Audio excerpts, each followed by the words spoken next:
Hello students, IIT brain में आपका स्वागत। आज हम फिजिक्स में एसएस क्रोटो के प्रॉब्लम 1.58 पे डिस्कस करेंगे। सो एक बार आप पहले क्वेश्चन सुने। A horizontal weightless rod of length 3L is suspended on two vertical strings. Two loads of masses m1 and m2 are in equilibrium at equal distances from each other and from the ends of the string as shown below। चित्र दिखाऊंगा अभी आपको मैं। The tension T of the left string at the instant when the right string snaps is, यानी आपको बताना है कि राइट स्ट्रिंग के स्नैप होने के बाद लेफ्ट स्ट्रिंग में कितना टेंशन होगा।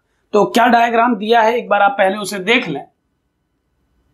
कुछ इस तरह से दो स्ट्रिंग्स की हेल्प से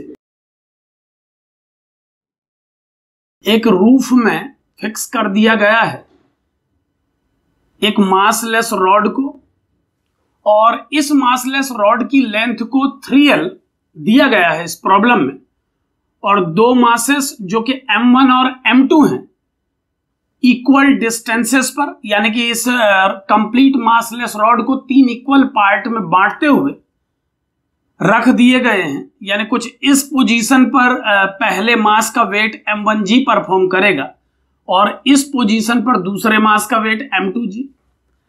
हमें इस स्ट्रिंग में टेंशन T कैलकुलेट करना है उस केस में या उस इंस्टेंट पर कह लीजिए जब इस स्ट्रिंग को कट कर दिया जाएगा।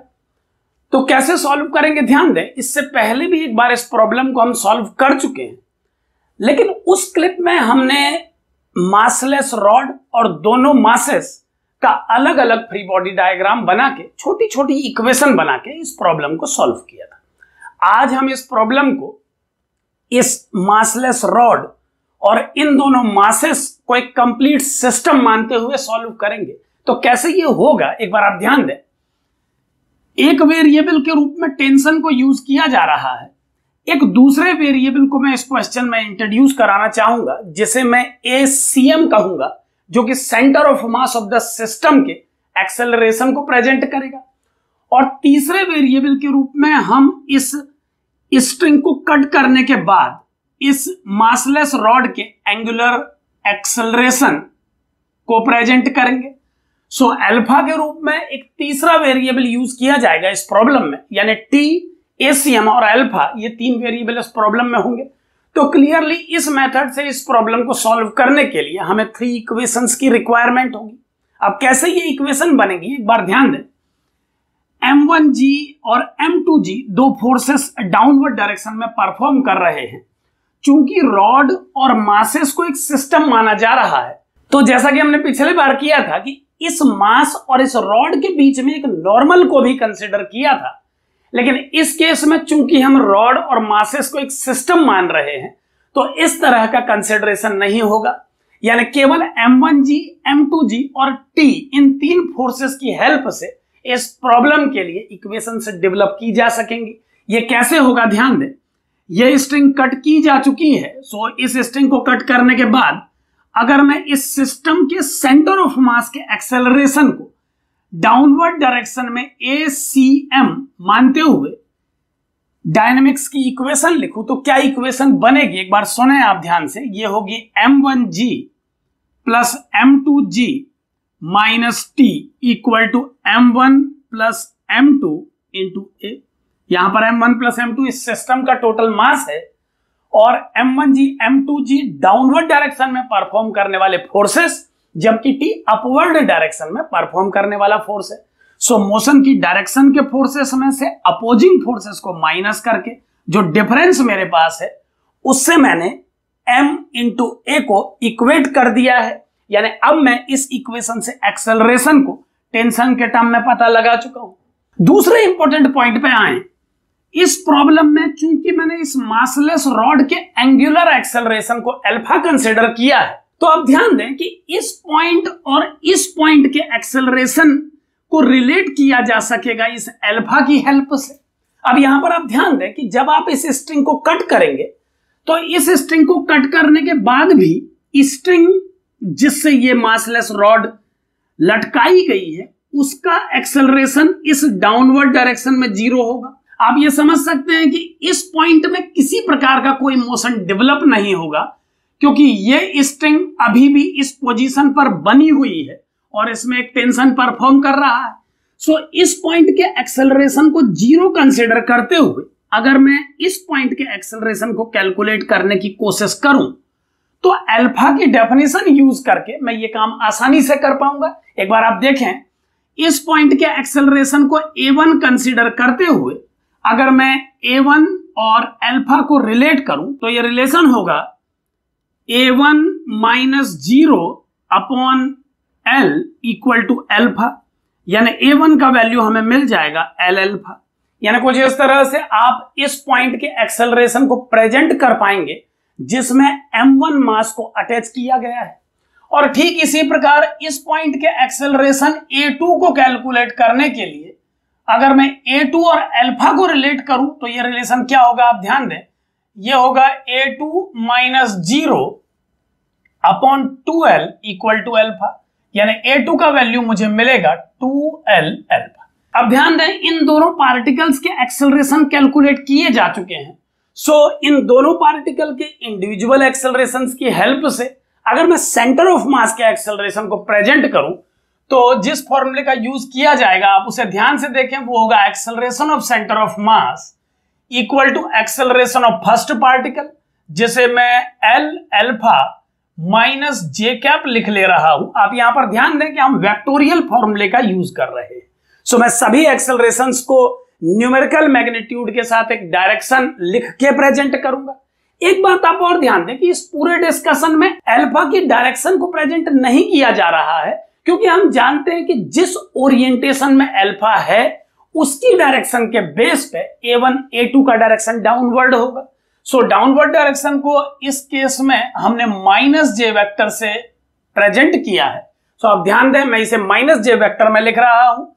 सो acceleration of centre of mass होगा L alpha minus J vector m1 plus 2l alpha minus J vector into m2 upon m1 plus m2।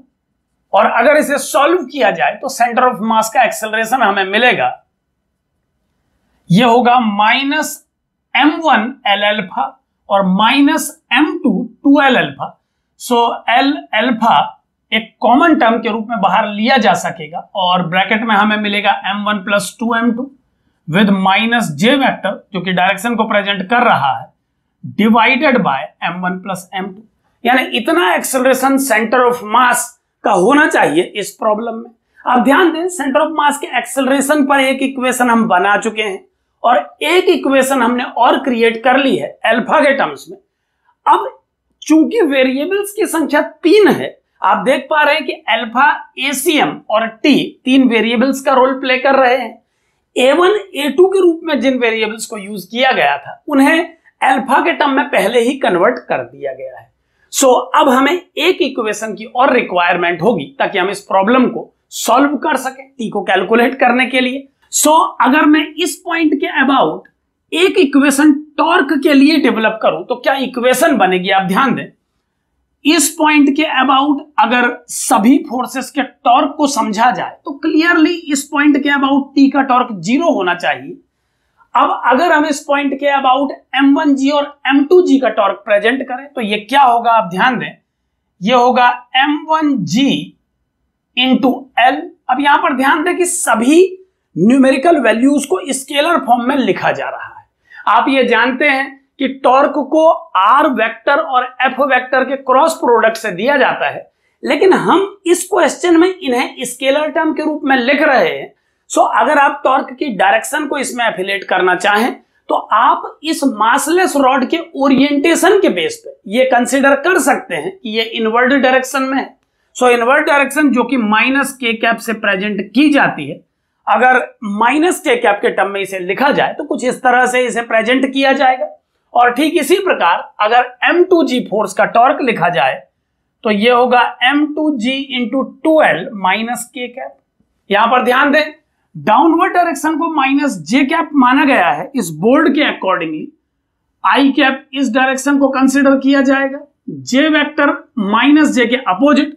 और क्लियरली अगर आई और जे डायरेक्शंस कुछ इस तरह से बनाई जा रही हैं, तो के डायरेक्शन को away from the plane of board होना चाहिए। और यही वजह है कि इस केस में हमने माइनस के वेक्टर को यूज किया है इनवर्ड डायरेक्शन के वेक्टर टॉर्क को प्रेजेंट करने के लिए। यहां पर आप ये बात समझें कि ओरिएंटेशन के अकॉर्डिंगली टॉर्क की डायरेक्शन को डिसाइड किया जाता है। ये बॉडी क्लॉकवाइज डायरेक्शन में मूव कर रही है इस क्वेश्चन में, और हम जानते हैं कि अगर ये क्लॉकवाइज डायरेक्शन में मूव कर रही है तो एसोसिएटेड टॉर्क का डायरेक्शन इनवर्ड यानी कि माइनस के कैप वेक्टर में होना चाहिए। सो इस तरह से नेट टॉर्क को लिखा जा सकता है इस सिस्टम के लिए जिसमें ये मासलेस रॉड और दो पार्टिकल इन्वॉल्व हैं। और अब अगर हम डायनेमिक्स के लॉ के अकॉर्डिंगली इस टॉर्क को कंपेयर करें आई अल्फा से, तो हम लिख पाएंगे inertia of the system about the same point, जिसके अबाउट आपने टॉर्क लिखा है। सो इस पॉइंट के अबाउट m1 के लिए इनर्शिया को m1 L स्क्वायर और m2 के लिए m2 2L स्क्वायर लिखा जा सके। चूंकि रॉड मासलेस है तो उसे कंसिडर नहीं किया जाएगा, आप ये बात जानते हैं। सो मैं इसे लिख रहा हूं m1 L square plus m2 into 2L square into alpha. So कुछ इस तरह से डायनेमिक्स की इक्वेशन को लिखा जा सकेगा टॉर्क के लिए। और चूंकि हम जानते हैं कि अल्फा का ओरिएंटेशन भी रॉड के रोटेशन की डायरेक्शन में ही है, सो क्लियरली ये भी माइनस के कैप में होना चाहिए। अब अगर मैं बोथ साइड माइनस के कैप वेक्टर के कोफिशिएंट्स कंपेयर करूं तो क्या आउटकम मुझे मिलेगा, आप ध्यान से देखें। ये होगा m1 प्लस 2m2 और gl को कॉमन ले लिया है मैंने, और इस तरफ मैं लिख पाऊंगा m1 plus 4m2 into L square alpha. आप ध्यान दें कि इन सभी टर्म्स को सॉल्व किया जा चुका है, इसे 4L स्क्वायर बना के एल स्क्वायर को कॉमन लिया जा चुका है, और फाइनली अल्फा का जो वैल्यू इस इक्वेशन से मुझे मिलेगा वो होगा m1 plus 2m2 into g upon m1 plus 4m2 into L. यानी कुछ इस तरह से अल्फा को दिया जाएगा इस रॉड के लिए। अब इस अल्फा के कैलकुलेट हो जाने के बाद आप समझ सकते हैं कि हम एसीएम को कैलकुलेट कर पाएंगे, और एसीएम की वैल्यू को इस इक्वेशन में रख के टी को कैलकुलेट किया जा सकेगा। सो कैसे होगा, मैं एक बार इसको कंप्लीट सॉल्व कर रहा हूं, आप ध्यान दें। अल्फा की वैल्यू को इस इक्वेशन में अप्लाई किया जाना है। सो क्या बनेगी ये इक्वेशन, एक बार ध्यान दें। मैं ये सभी टर्म्स यहां से हटा रहा हूं, इन पर डिस्कशन किया जा चुका है। सो क्या वैल्यू बनेगी अल्फा को पुट करने के बाद, आप ध्यान दें। ये बनेगा ACM इक्वल टू, अभी मैं इसे वेक्टर फॉर्म में ही प्रेजेंट कर रहा हूं, आप ध्यान दें। सो ACM वेक्टर बनेगा L इंटू अल्फा, और अल्फा को हम लिख पाएंगे m1 plus 2m2 upon m1 plus 4m2 into g upon l। कुछ इस तरह से अल्फा को प्रेजेंट किया जाएगा, और मल्टीप्लिकेटिव टर्म के रूप में हमारे पास है m1 प्लस 2m2।